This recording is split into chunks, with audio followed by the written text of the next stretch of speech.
Shocking family betrayal. My ex got my stepsister pregnant, and then she tried to pin it on me. A shocking story of despicable betrayal and shattered family relationships. I thought I had everything figured out. My life was pretty chill, and I was getting along with my family, stepsister included. We weren't super close, but we weren't enemies either.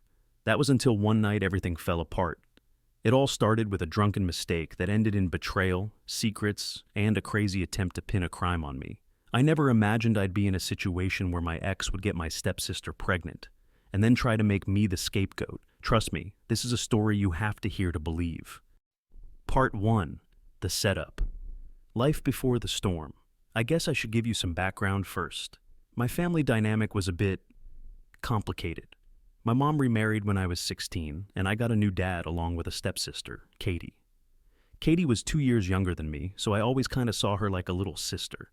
Not that we were super close, though. We didn't hang out much or do that whole bonding over shared interests thing. She was kind of a loner, always off doing her own thing. I didn't mind, honestly.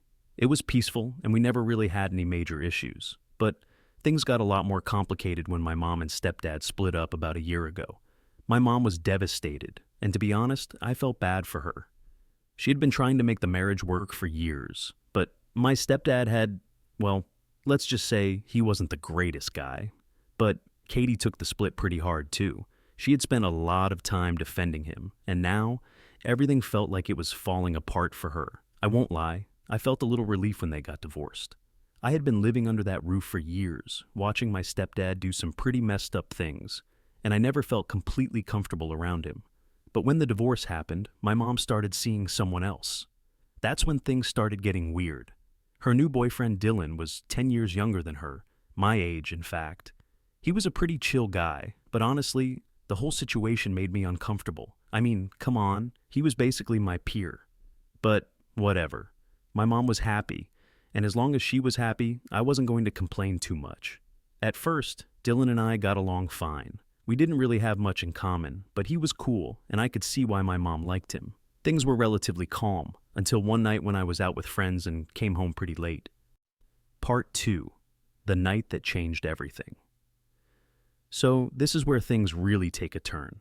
I came home from hanging out with friends, and the house was quieter than usual. My mom was out with Dylan, so it was just me and Katie in the house. She was in her room, doors closed as usual, but there was something different about the vibe that night. It felt off. I went to the kitchen to grab a drink, and as I was walking back to my room, I saw Dylan's car pull into the driveway. Nothing unusual about that, except for the fact that he wasn't driving it. No, it was Katie. Now, this might sound petty, but I had always been a little protective of my mom, and Dylan was kind of the one person who seemed to be the most stable figure around. So, seeing Katie, my stepsister, drive his car, even though she had never done so before, raised a red flag for me. I shrugged it off, assuming maybe Dylan had been drinking or something and needed her to drive him back. I mean, it made sense. But then, about an hour later, I heard voices coming from Katie's room. I wasn't trying to eavesdrop, but you know how thin the walls are in a house like this. And what I heard next changed everything. I heard Dylan's voice, and from the tone of it, he sounded pretty heated. But it wasn't just that. It was the words that stuck with me. "You can't tell anyone about this, Katie, not even your mom. It was a mistake. We were both drunk, but it can't happen again, all right?" Wait, what? My heart started racing and I couldn't figure out what the heck was going on. I was too stunned to even move. I wanted to knock on the door, but I didn't. My mind was reeling. Was he talking about something serious? Something that I wasn't ready to process? It felt like the whole world was tilting under my feet, and my first instinct was to go in there and confront them, but I didn't. Instead, I did something worse. I waited, and the next morning, everything fell apart. Part 3. The Aftermath.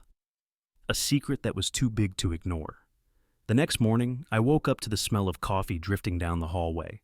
My mom and Dylan were in the kitchen, chatting like everything was normal. But there was something about the way they both acted that made me uneasy. Dylan kept glancing at me, almost as if he was expecting me to say something, while my mom looked, well, normal. Too normal, considering the tension I had just overheard the night before. I could feel it in the air, though, the quiet before a storm. My mind was still processing what I'd heard, trying to make sense of it. I had so many questions, but the main one was obvious. What the hell had happened between Dylan and Katie? The weird part? Katie wasn't anywhere to be seen. It was already past noon, and normally she'd be in the kitchen by now, eating cereal and scrolling through her phone. But that day, she was nowhere to be found. I waited around for a few hours, pretending like nothing was wrong. But by the time I decided I couldn't ignore it anymore, Katie finally came downstairs, looking like she'd just woken up. She was wearing the same clothes from the night before, and there was this look on her face. It wasn't the usual, I just rolled out of bed look. It was something darker, something off. She glanced at me, then at Dylan, who was still sitting at the kitchen table. I don't know why, but I decided to confront her right there. "Katie," I said, trying to keep my voice steady, "we need to talk." She froze for a second, eyes wide. It was like she knew exactly what I was referring to, but was trying to play it cool. "About what?" "Don't play dumb," I said, keeping my tone sharp. "I heard what happened last night. What's going on with you and Dylan?" Her face went pale, and she quickly looked to Dylan, who had this nervous smile on his face, like he was trying to silently communicate to her not to say anything. But Katie wasn't having it. "Nothing happened," she said, a little too quickly, and then glanced at Dylan again. "We were just talking, that's all." I didn't buy it for a second. I knew there was more. I could feel it. The guilt in her eyes was enough to make my stomach churn. But before I could press her, Dylan stood up, cutting in. "Look, we're just trying to move on from everything, okay?" Dylan said, trying to play the peacekeeper. "Can we just drop it?" But the problem was, I couldn't drop it. I wasn't about to let them sweep whatever this was under the rug. And honestly, I couldn't shake the feeling that something was way more wrong than they were letting on. I didn't know how or when, but I was going to find out what had really happened between them. It was only a matter of time. Part 4, The Truth Comes Out, a Betrayal, and Worse Than I Imagined. A few days passed after that awkward confrontation, and for the most part, things seemed to go back to normal. My mom was acting like everything was fine. Dylan was still hanging around like nothing had happened, and Katie, well, she was avoiding me like the plague. But I couldn't shake the feeling that something was seriously off. It was like they were all pretending, covering up something huge that none of them wanted to deal with. I was this close to confronting Katie again, but I knew if I did, it would probably just blow up in my face. Then came the night that everything really went to hell. I was sitting in my room, scrolling through my phone, when I heard the sound of someone knocking on my door. It was late, around midnight actually, and I wasn't expecting anyone. "Yeah?" I called out, already annoyed at being interrupted. To my surprise, it was Katie standing in the doorway, looking like she had just come from a fight. Her face was flushed, and her eyes were red, like she'd been crying. I wasn't sure if I should let her in or not, but before I could say anything, she stepped inside and shut the door behind her. I need to tell you something," she said, her voice shaky. I raised an eyebrow. "What's going on, Katie?" She hesitated, looking like she was battling with herself. "You were right," she finally blurted out. "Something did happen between me and Dylan." My stomach dropped. I had no idea what to expect. But this was worse than I could have imagined. "We were both drunk that night," Katie continued, wiping her eyes. "I didn't mean for it to happen. I didn't want it to happen, but it did. And now—" She paused, swallowing hard. "Now I'm pregnant." My brain short-circuited. Pregnant? Pregnant? I couldn't believe what I was hearing. I mean, I knew something weird had gone down, but this was a whole new level of messed up. Dylan, my mom's boyfriend, had gotten my stepsister pregnant, and then on top of that, she had the nerve to act like it was just some kind of accident? No way. "I don't know what to do," Katie whispered, her voice breaking. "I can't go back to Mom. I can't tell her. She'll freak out, and I don't want her to hate me." I was speechless for a few moments, just trying to process everything. The fact that this was happening was bad enough, but then, the real kicker, Katie looked at me, eyes wide with fear. "I need your help. You're the only person who can understand. Please," she begged. I couldn't believe it. Here she was, asking for my help, with the very person who had just betrayed me. I didn't even know what to say. But then, as I stared at her, a horrifying thought crossed my mind. This wasn't just a messy situation between family members anymore. It was something far worse. It was a setup. She wasn't just coming to me because she needed help. No, she was trying to shift the blame. I could already hear the gears turning in her head. Part 5. The Accusation. A Dangerous Game. The moment Katie finished speaking, a chill ran down my spine. It wasn't just the shock of the situation. It was the way she was looking at me, like I was supposed to be the solution to this nightmare. My mind was racing, trying to make sense of everything, and that's when it hit me. She wasn't just asking for help. She was setting me up. "I can't do this on my own," Katie said, her voice trembling. I need you to cover for me. If Mom finds out, everything's ruined. You're the only one who can protect me."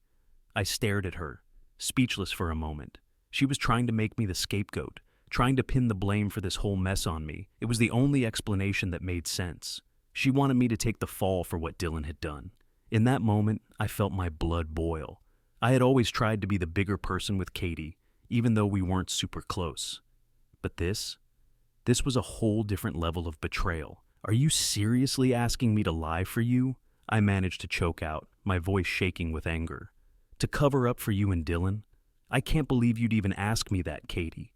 She stepped closer, desperation written all over her face. "Please, you don't understand. I'm not trying to ruin everything. But if Mom finds out what happened, if anyone finds out, she'll never look at me the same again. I'll lose her, and I'll lose everything." But it wasn't just about Katie anymore. I started thinking about my mom. How would she react to this? If she found out the truth, it would destroy her. But more than that, what Dylan had done, it was disgusting. He wasn't just betraying my mom by sleeping with my stepsister. He was messing with my family in the most unimaginable way. And then there was the thought of me taking the fall for this. I could already hear it. "Why didn't you say something sooner? How could you let this happen? The guilt would haunt me forever if I let her manipulate me into this." "I'm not lying for you," I said firmly, staring her down. "This is on you and Dylan, not me." Katie's face twisted in anger, her eyes flashing with something I couldn't quite place. For a split second, she looked like she was going to lash out at me, like she was about to shout, accuse me of something, maybe even flip the whole situation around on me. But then she took a deep breath, her expression going cold. "Fine," she said, her voice low, "but if you don't help me, you'll regret it." And with that, she turned and stormed out of my room, slamming the door behind her. I stood there for a moment, trying to digest what had just happened. It felt like I was living in some kind of twisted soap opera. How could she think I'd just go along with this? How could she honestly believe I'd cover for her and Dylan after everything that had happened? The next day, I decided I wasn't going to sit back and let things play out. I had to tell my mom the truth, before Katie or Dylan could twist it any further. But as I was about to pick up the phone, I realized something that made my blood run cold. Katie wasn't just trying to manipulate me, she was trying to destroy me too. Part 6. The Confrontation. Exposing the Lies. I didn't sleep much that night. My mind kept racing with thoughts of what I had overheard, what Katie had told me, and what Dylan had done. It was like a bad movie, but no matter how hard I tried to convince myself it was a nightmare, the reality was sinking in deeper and deeper. The next morning, I knew I had to do something. My mom deserved the truth, even if it was going to tear everything apart. I couldn't keep living this lie, pretending everything was okay while Katie and Dylan were out there, scheming. If I didn't act, I'd be stuck in this mess forever. I waited for the right moment when my mom was alone, sitting at the kitchen table, flipping through some old magazines. Dylan wasn't home, and Katie was off somewhere doing God knows what. It was now or never. "Mom," I said, trying to keep my voice steady. She looked up from her magazine, smiling a little as she noticed me standing there. "We need to talk." She frowned, clearly sensing the seriousness in my tone. "What's going on, honey? You look upset." "I'm not upset," I said quickly, sitting across from her. But the truth was, I was angry, furious even. I just needed to get it out. "There's something you don't know about Katie and Dylan." My mom's face went from concerned to puzzled. "What do you mean?" I hesitated for a moment, trying to figure out how to say it. This wasn't a conversation you could ease into. There was no soft way to break this kind of news. Last week, I overheard something, I began, watching her closely. It was late, and I heard Dylan talking to Katie in her room. They were talking about something that happened between them, something that shouldn't have happened. And now Katie's pregnant. There was a long, heavy pause. My mom didn't move. She didn't blink. It was like she was frozen, trying to process what I had just said. What? Her voice was barely a whisper. It's true, Mom. I wish I could say I was making it up, but I'm not. They've been hiding it from you. And Katie, she came to me last night asking me to cover for her. She wanted me to lie to you, to make you believe it was me, not her, who messed everything up. Her face was pale, her lips trembling. Oh my God, I'm sorry to tell you like this, I said, my voice breaking. But you need to know the truth. Katie and Dylan have been lying to you, and I couldn't sit by and watch it happen anymore. My mom stood up suddenly, pacing around the kitchen. She was in shock, processing it all. I could see her face shifting through all the emotions: anger, disbelief, hurt. And it was a punch to my gut to know I had caused some of that pain. But it had to be done. Wait, how did this happen? She asked, still trying to make sense of it all. Why would they do this? How could Dylan do this to me? I don't know, I said, feeling like I was unraveling just by having this conversation. But I'm sure of one thing. He's not the person you think he is. I overheard everything. It wasn't a one-time thing. They've been hiding it from you. My mom's eyes welled up with tears. She looked so lost, so betrayed. I hated seeing her like this, but there was no other way. Katie and Dylan had put us all in this position. I need to talk to her, my mom said, almost in a daze. Where is she? Where's Katie? But before I could answer, there was a loud knock at the door. We both turned toward it, and I knew this was it. Katie was here, and now it was all about to come crashing down. Part 7, The Fallout, No Turning Back. I could feel the tension in the air as the doorbell rang again, louder this time. My mom looked at me, and without a word, I could see the storm brewing behind her eyes. She was about to face the truth, and everything was about to change. I got up and opened the door, and there stood Katie. She had that same mask of indifference on her face, but her eyes betrayed her. They were red, swollen, and darting around nervously, like she knew exactly what was coming. Hey, she said, trying to sound casual, but it was clear she was already on edge. Can I come in? I didn't say anything, just stepped aside and let her in. The second she walked in, my mom stood up, and I could see Katie's face fall. It was like she'd walked straight into a hurricane. Sit down, my mom said coldly, her voice trembling with a mix of anger and pain. We need to talk. Katie froze, glancing back at me, as if hoping I'd somehow save her from this. But I wasn't about to protect her anymore. She had crossed a line I couldn't ignore. I know everything, Katie, my mom said, her voice cracking but fierce. I know about you and Dylan, and I know you've been lying to me. Katie's face drained of color, and for the first time, I saw true fear in her eyes. She opened her mouth to speak, but no words came out. My mom's gaze was unrelenting, and I could feel the weight of her disappointment in the air. You're pregnant, my mom continued, her voice barely above a whisper. And you expect me to just pretend everything's fine? Katie shifted uncomfortably, trying to muster some sort of defense. Mom, I didn't mean for this to happen. It was a mistake, okay? A huge mistake. You slept with my boyfriend? My mom spat, her words sharp and accusing. That wasn't a mistake, Katie. That was a choice. And now you expect me to just pretend it didn't happen? Katie's eyes filled with tears. I'm sorry, Mom. I never wanted to hurt you.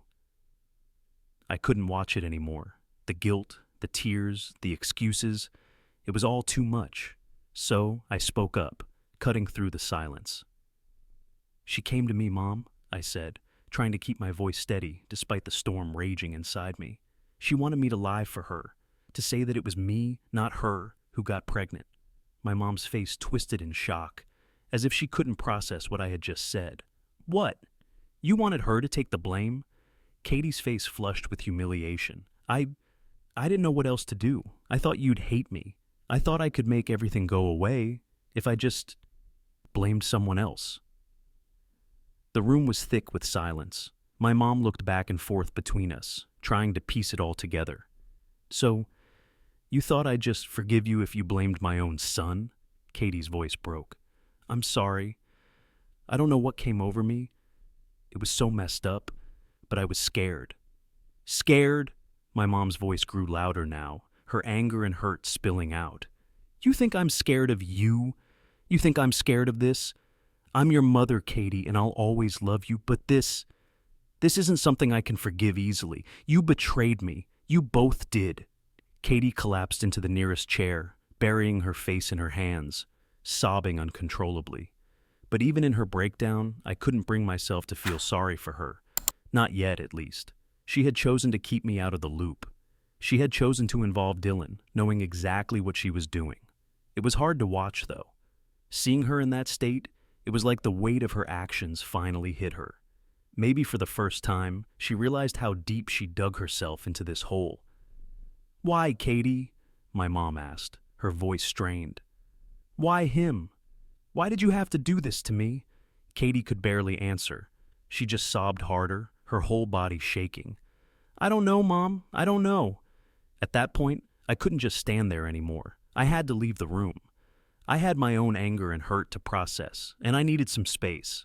I walked out the back door and into the yard, taking deep breaths as I tried to calm myself down.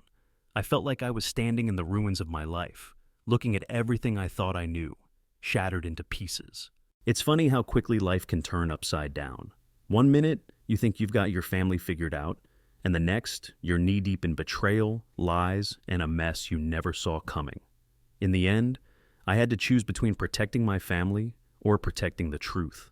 It wasn't an easy decision, but I knew it was the right one. I don't know what's going to happen next. Katie's going to have to face the consequences of her actions, and so will Dylan. But for now, the only thing I can do is hold on to what's left of my own integrity and hope that my mom can eventually forgive me for everything that's happened. If you're ever in a situation like this, remember, the truth is messy. It's uncomfortable, it hurts, and it can tear people apart.